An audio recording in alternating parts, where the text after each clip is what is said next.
Gaskins was born in Florence County, South Carolina, to Oily Parrot, the last in his string of illegitimate children. Gaskins was small for his age and immediately gained the nickname Pee-wee. As an adult, he was between 5 feet 4 inches and 5 feet 5 inches and weighed approximately 130 pounds. At age 11, Donald Gaskins quit school and began working on cars at a local garage. While working there, he met 2 boys, Danny and Marsh. They were all around the same age and out of school, so they teamed up and called themselves the Trouble Trio. The trio burglarized homes, picked up prostitutes, and even sometimes raped little boys. They would threaten the little boys so they wouldn't go to the police. Eventually the trio broke up after they were caught for gang raping Marcia's little sister. For punishment, the parents beat the boys until they bled. Danny and Marsh left the area shortly after that. Donald Gaskins continued to burglarize homes alone. In 1946, a girl who knew Donald Gaskins interrupted him while he was burglarizing her home. She struck him with an axe. He managed to get it away from her, struck her in the head and arm with it before fleeing the scene. Luckily, the girl survived the attack.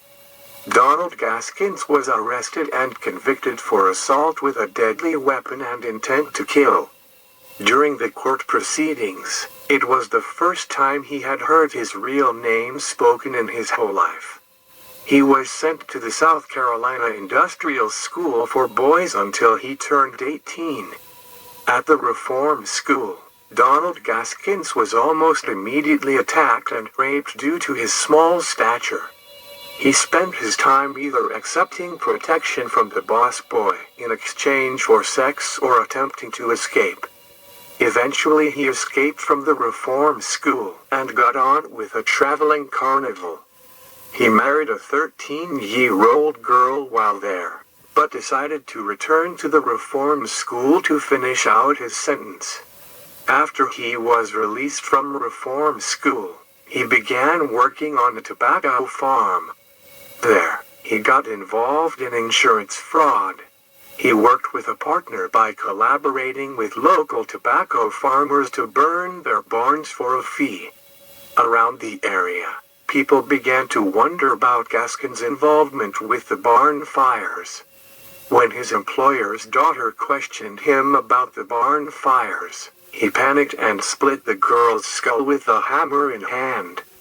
He received a 5-year sentence in prison for assault with a deadly weapon and attempted murder.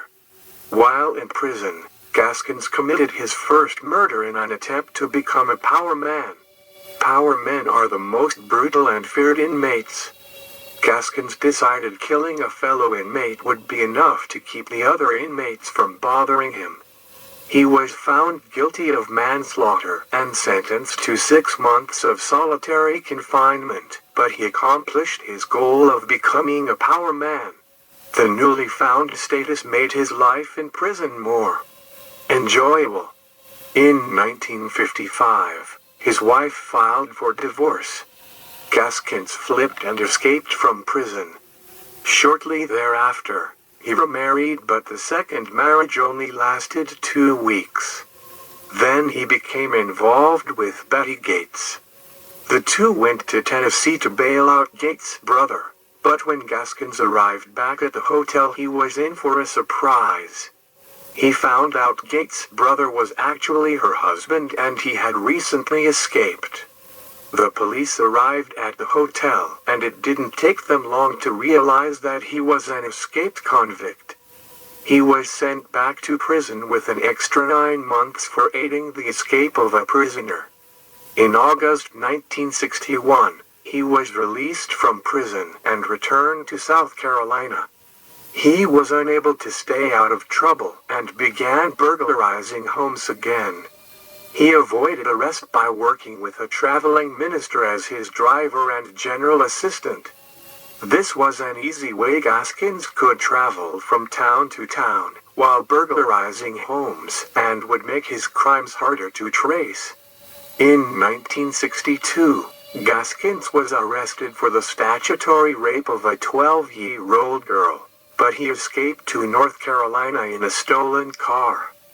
Once in North Carolina, he met a 17-year-old girl whom he married.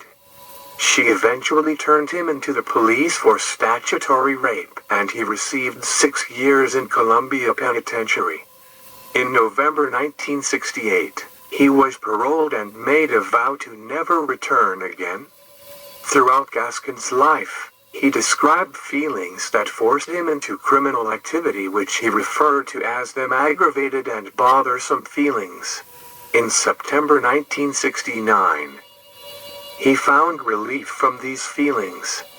Gaskins picked up a female hitchhiker in North Carolina and became angry when she laughed at his sexual propositions.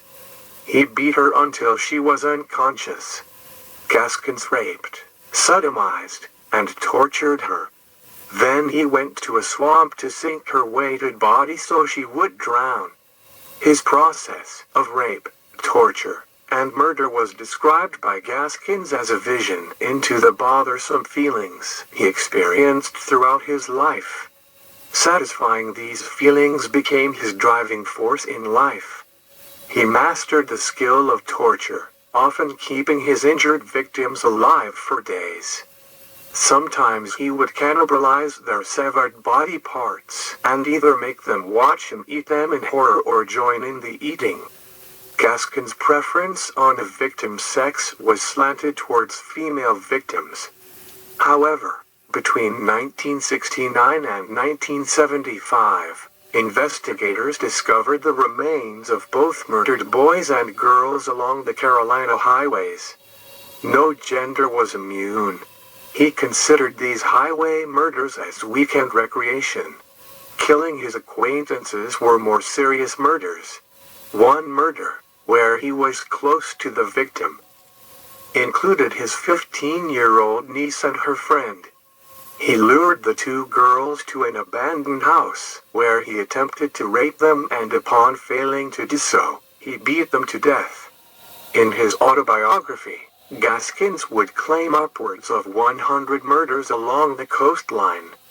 Although Gaskins had a reputation for being explosive, some people in the town just thought he was mentally disturbed. Most tried to avoid even being around him, but some people actually liked him and considered him as their friend. One of the people who considered Gaskins to be a friend was Doreen Dempsey, a mother of a 2-year-old baby girl, and was pregnant with her second child at the time of her death. She was leaving town and decided to get a ride to the bus station from her old friend. Gaskins took her to a wooded area where he raped and killed her, and then raped, sodomized, and killed her baby. He buried the two together. Gaskins was 42 years old in 1975 and had been killing steadily for the past 6 years. Up until then, he had worked alone, and that had helped him avoid being caught. However, after he murdered 3 people, when their van broke down on the highway, he needed some help. He called up an ex-con Walter Neely to drive the victim's van to his garage, so he could repaint it and sell it.